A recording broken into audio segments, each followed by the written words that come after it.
বন্ধুরা, কাকিমার কিচেনে চলে এসেছি। দেখো আমি এখানে বরবটি, কলাই, আলু আর ঢেঁড়সকে একসঙ্গে কেটে নিয়েছি। এবার আমি এখানে ভাজবো। এইভাবে ভেজে খেতে খুবই ভালো লাগে, তার জন্য দেখো কড়াইয়ে তেল দিয়ে দিয়েছি। আমি দিয়ে দেবো একটু শুকনো লঙ্কা। এবার আমি দিয়ে দেবো একটু গোটা জিরে। এবার দিয়ে দিলাম সবজিটা, ভালোভাবে ভাজ। এবার দেখো আমি দিয়ে দিলাম পরিমাণ মতো লবণ, আর এখানে দিয়ে দিলাম একটু হলুদের গুঁড়ি। এবার আমি ভালো করে সবজিগুলো ভেজে নেব।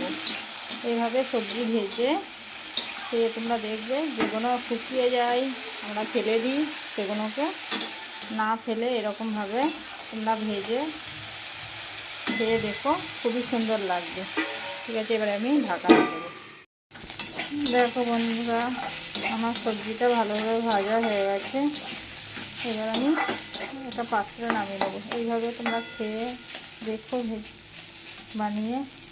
যদি ভালো লেগে থাকে তাহলে লাইক, কমেন্ট, শেয়ার করতে ভুলো না, আর চ্যানেলটা সাবস্ক্রাইব করে দেবে। চলো বন্ধুরা, টাটা।